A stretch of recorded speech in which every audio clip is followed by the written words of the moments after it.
Well, if the fact that it appears to glamorize the villainy of it, that happens to be the accident of the film and its true nature. Because as I said earlier, Burt Lancaster was Hollywood's tough guy on screen, but behind the cameras, he was something much darker. For decades, he smiled at award shows and shook hands with co-stars, yet he secretly despised many of them. In 1984, one fight got so violent that blood was spilled on set. Another time, he made a famous actor vomit with a single punch. His hatred for Kirk Douglas was so deep, he once made him cry in public. And his explosive relationship with one legendary star lasted for years before it destroyed them both. Burt Lancaster came into the world on November 2, 1913, in a tiny, cramped tenement in East Harlem, a rough neighborhood in Manhattan they called Little Italy. His family had almost nothing. His father, James, was a postal worker who once had dreams of singing on stage. His mother, Lizzie, was a tough, no-nonsense woman who weighed 250 pounds and believed discipline came through a leather strap. One day, Burt came home with 5 cents of wrong change, and she beat him so severely for it that the lesson stayed with him for life. He was one of 5 children. Though one sibling died young, all 4 of his grandparents had come from Ulster, Ireland. There was hardship in his bloodline and struggle all around him. His childhood was wild and dangerous. He roamed the streets like a stray, dodging traffic and getting hit by cars 8 times. He once fell from a fire escape and broke his nose. At school, he got into a knife fight that ended with a stabbing. Though the wound came from a friend by accident, it got infected, and he spent nearly a year in bed, nearly dying. Despite it all, something inside him kept reaching upward. He found a kind of safety in books. Hemingway, Fitzgerald. He devoured their stories at the local library. By the time he was 14, he stood 6'2" and had become a basketball star at DeWitt Clinton High School. Just as he was finding his way, his mother died of a brain hemorrhage. It shattered the family. Still, he pushed forward, earning an athletic scholarship to NYU. But he left college in 1932 before finishing a degree, chasing something more thrilling. He wanted to join the circus. During the Great Depression, he performed in local plays, coached basketball, and took whatever jobs he could to survive. Paper routes, truck driving, shining shoes outside Macy's. He even worked as a firefighter and meat packer. But it was his acrobatic talent that truly set him apart. At a department store in Chicago, customers gasped as he walked on his hands across the counters. His life took a sharp turn when he reconnected with Nick Cravat, a childhood friend he'd met at a summer camp run by Union Settlement House. The two had bonded over a shared love for circus stunts. In the 1930s, they formed the duo Lang and Cravat, performing dangerous acrobatic routines for traveling circuses like the Kay Brothers and Russell Brothers. They lived on $3 a week and 3 meals a day, sleeping in cramped quarters and risking their lives under the spotlight. Burt even married fellow acrobat June Ernst during this time. But in 1939, a performance injury changed everything. An infected hand forced him to quit the circus forever. He was devastated. It had been his dream, and now it was gone. He drifted between jobs. He worked as a lingerie salesman in Chicago, sang in New Jersey restaurants to keep food on the table, and sold clothes at Marshall Fields. That period was rough. His future was uncertain, but every job, no matter how small, sharpened his stage presence. In Greenwich Village clubs, he learned how to work a room. And in January 1943, he left it all behind and joined the Army. Just after Christmas 1942, Lancaster enlisted. A week later, on January 2, 1943, he entered boot camp and joined the Army's 21st Special Services Division. Instead of being sent to the front lines, he was tasked with something unique, entertaining the troops. He served under General Mark Clark in Italy from 1943 to 1945, lifting the spirits of shell-shocked soldiers with athletic shows and vaudeville routines. He even scavenged through bombed-out buildings in Rome for costumes and props. When he was discharged in October 1945, he held the rank of technician 5th grade. But more importantly, He had found a new kind of stage. Performing for soldiers reignited something in him. He wasn't just an athlete anymore. He was becoming an actor. After the war, he stumbled into the theater world by sheer accident. He was visiting his girlfriend at work when a producer spotted him in an elevator. That encounter led to an audition for a war play called A Sound of Hunting. The show opened on November 20th, 1945, at the Lyceum Theater. Though it closed just 3 weeks later, his performance caught fire. Critics took notice. Even with just 39 performances, that one role lit the fuse for everything that came next. It was during that short Broadway run that a Hollywood agent named Harold Hecht saw him perform. Hecht didn't just want to represent Lancaster, he wanted to build something with him. He offered more than a contract. He offered a partnership. He promised that within 5 years, they'd be producing their own movies.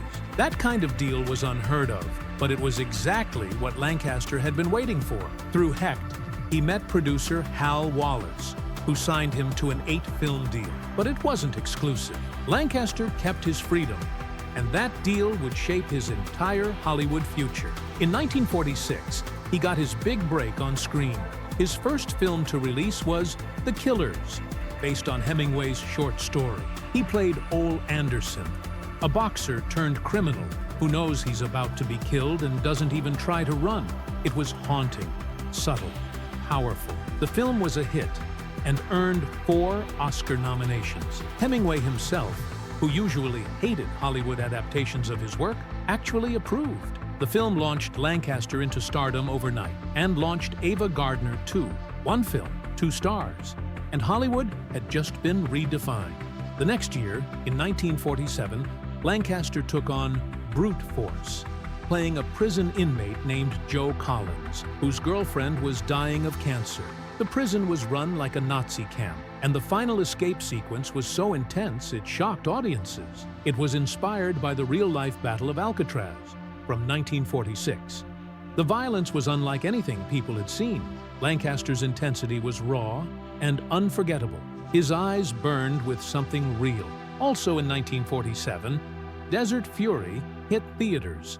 Though it was filmed before The Killers, it was released afterward. It was a colorful noir set in Nevada, with Lancaster as a local deputy tangled in crime and forbidden love. It had casino bosses, mother-daughter drama, and subtle tensions that slipped past the censors. The film was shot in rich Technicolor, and while critics were divided, it slowly became known for the hidden depth beneath its glossy surface. When I Walk Alone came out in 1947, it wasn't just another crime drama.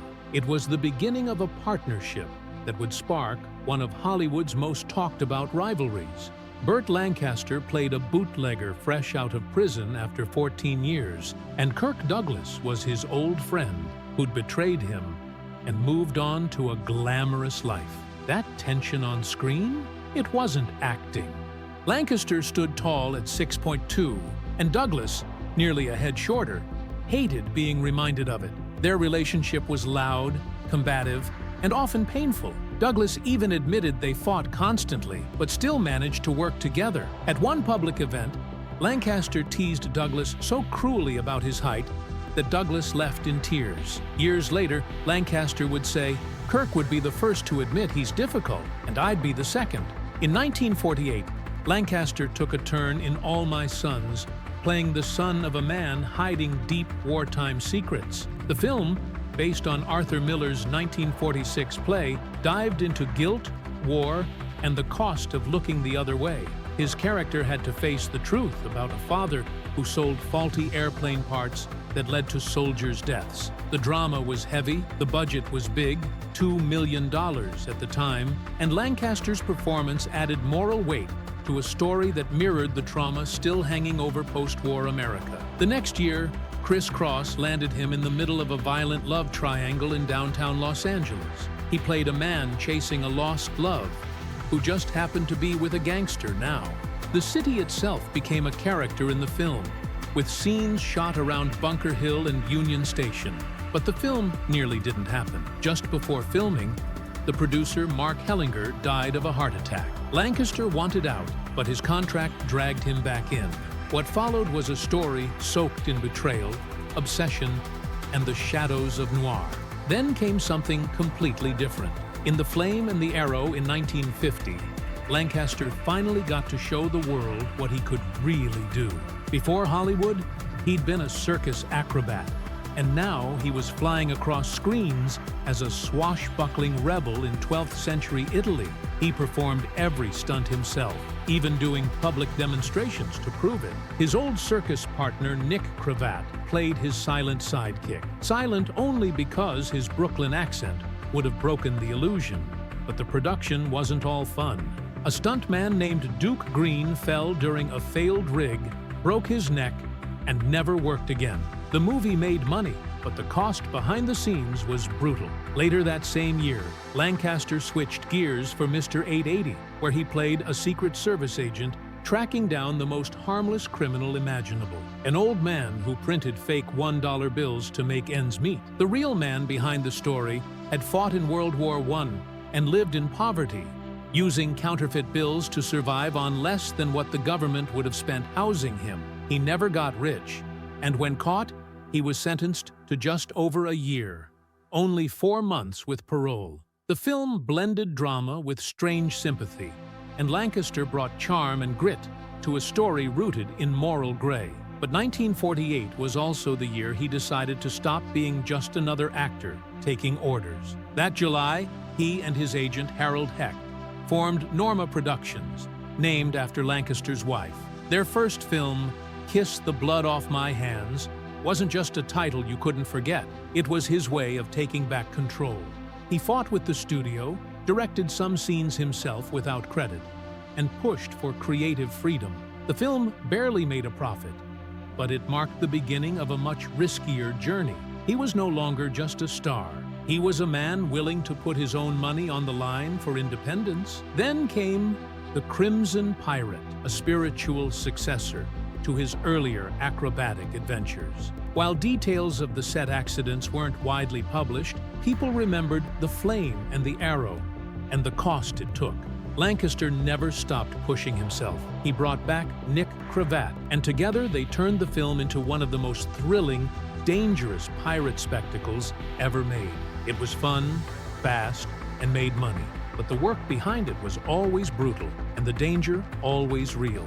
That same spirit carried into Apache in 1954, but this time the risks were political. Lancaster played a Native American warrior in a film meant to speak directly to America's racial injustice. Hecht Lancaster Productions had just signed a $12 million deal with United Artists, one of the biggest deals since Chaplin. They poured that money into making something bold, but the studio interfered.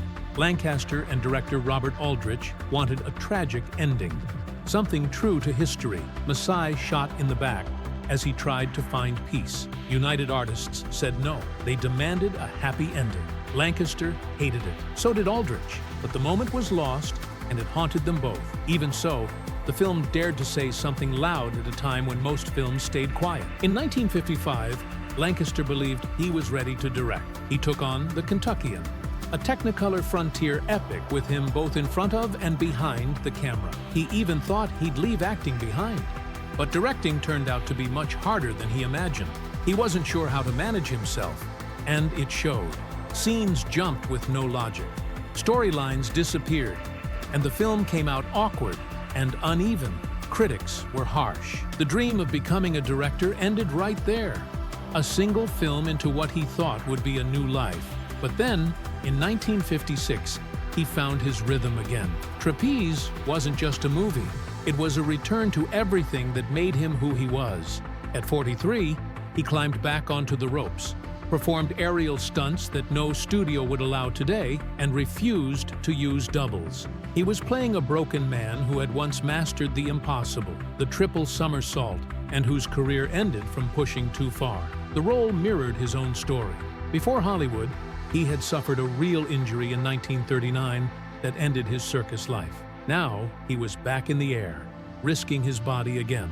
As producer, no one could stop him. His co-stars, Tony Curtis and Gina Lollobrigida, might have had top billing, but the real star was a man flying without a net, both on screen and off.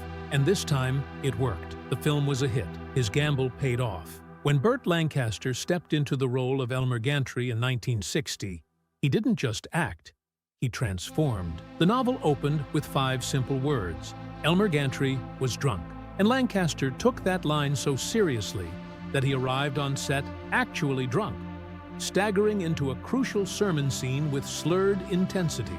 He believed this would help him capture the desperate chaos of a man pretending to save souls while drowning in sin. It worked. He won the Oscar, the Golden Globe, and the New York Film Critics Circle Award. The trailer called Gantry a man interested in money, sex, and religion. Lancaster made that dangerous cocktail believable, and it cemented him as one of Hollywood's most daring stars. The very next year, in 1961, he walked into something even heavier. In Judgment at Nuremberg, he played Ernst Janning, a Nazi judge haunted by what he had done.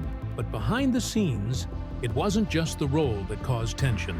Lancaster clashed with Spencer Tracy, and their different acting styles created a storm. One day, Lancaster even stormed off the set after a shouting match. But when the cameras rolled, they delivered performances that left audiences shaken. Tracy gave a 12-minute closing speech in a single take, but Lancaster's haunted silence hit just as hard. The film tackled guilt, justice, and how entire systems collapse when good men stay silent. It was set in the ashes of World War II, but echoed into the Cold War world of 1961. In 1963, he found himself under the blazing Sicilian sun, playing Prince Don Fabrizio in The Leopard. Wearing layers of aristocratic clothing in unbearable heat, Lancaster collapsed from heat stroke. When paparazzi burst onto the set trying to snap him in costume, he threw a punch. But the film that emerged was something elegant and haunting. It told the story of fading nobility in 19th century Italy, and critics later called it one of the greatest films ever made. Martin Scorsese called Lancaster's performance noble. He moved through the film like a ghost watching his world disappear.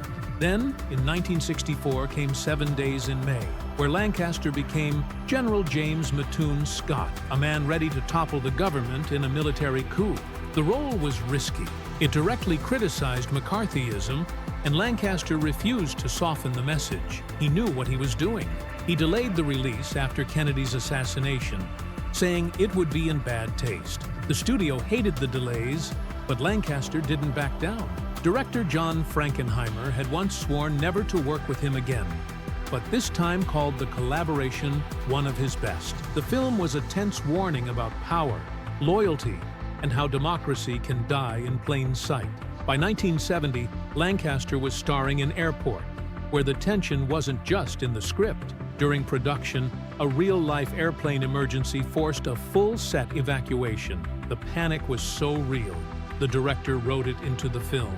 Lancaster's character had to manage a bomb threat and a snowstorm while keeping a crumbling airport together. In one scene, a desperate man locks himself in the bathroom and detonates a bomb mid-flight. The blast tears open the fuselage and sucks in the cold night air. Lancaster leads the emergency landing like a man who's already aged 2 decades in a day.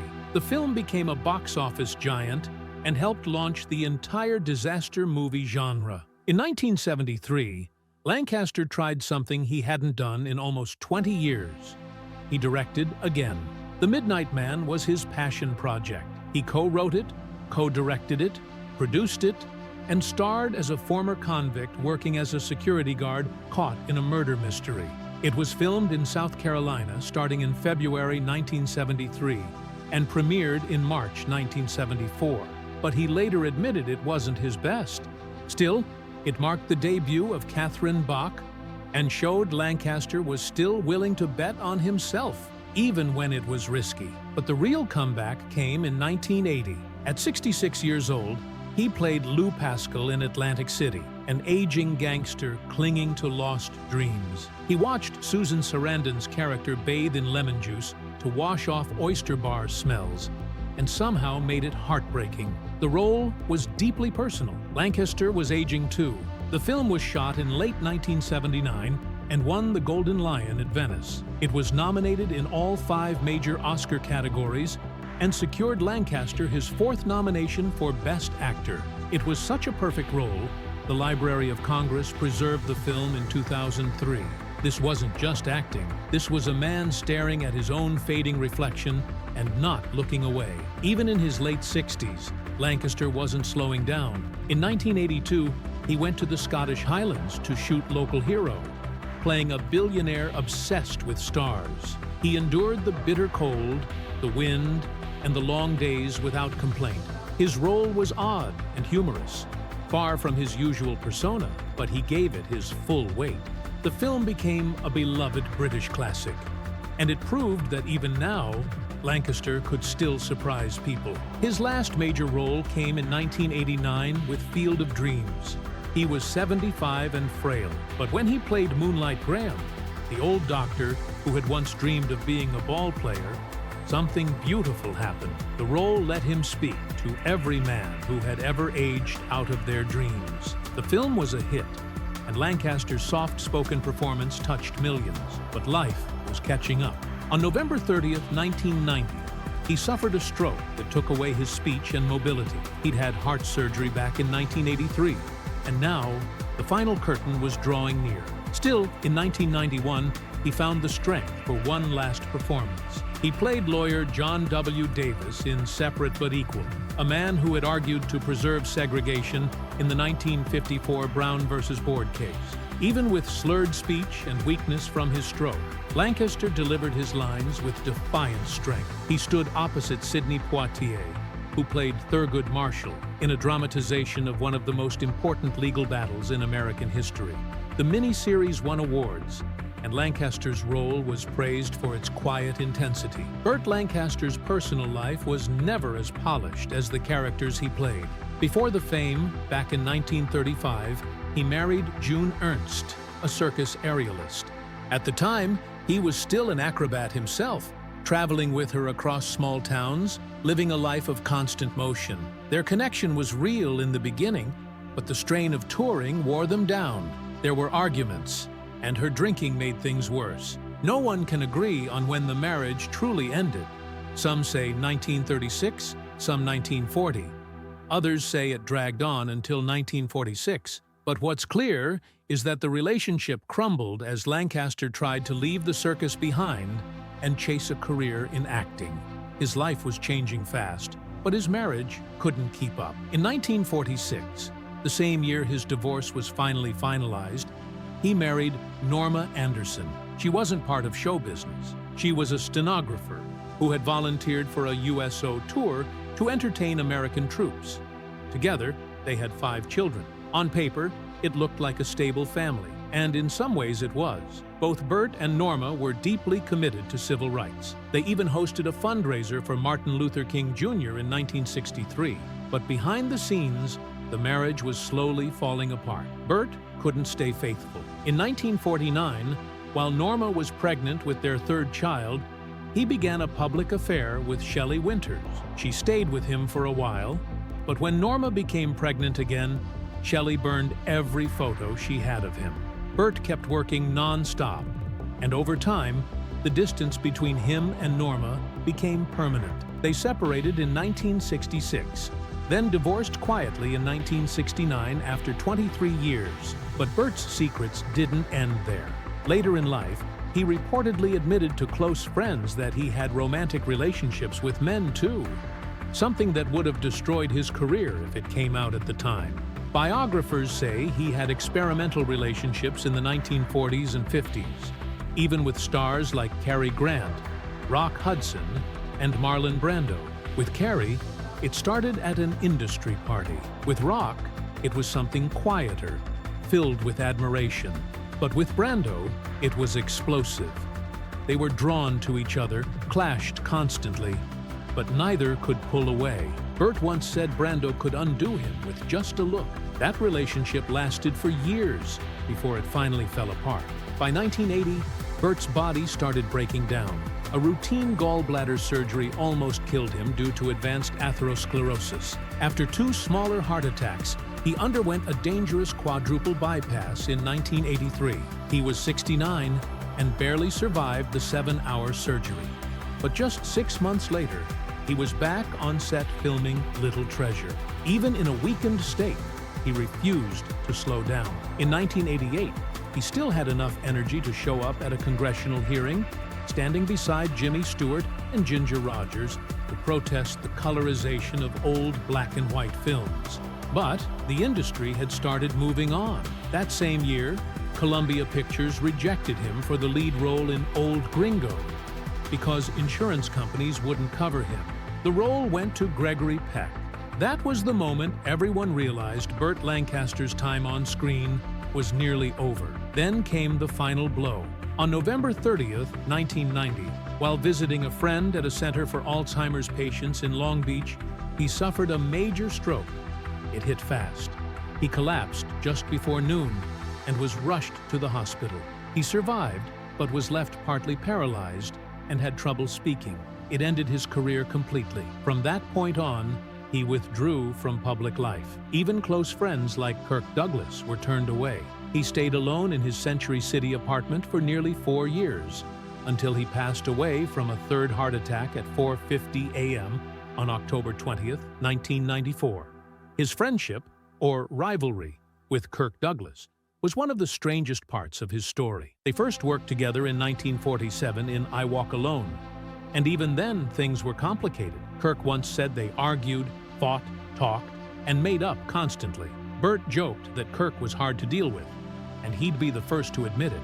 They worked on 6 films together, including Gunfight at the OK Corral in 1957. Their relationship was always more about creative tension than hatred, but not all tension stayed creative.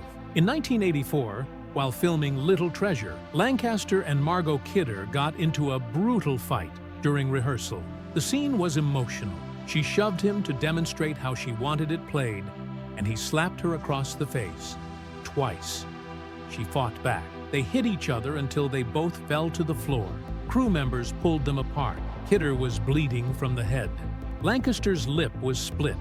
His daughter, who was the film's producer, rushed in to break it up. All he could say afterward was that he didn't know what came over him. Lancaster was also involved in the 1960 production of The Unforgiven, a film he starred in and helped produce. It was directed by John Huston and shot in Mexico.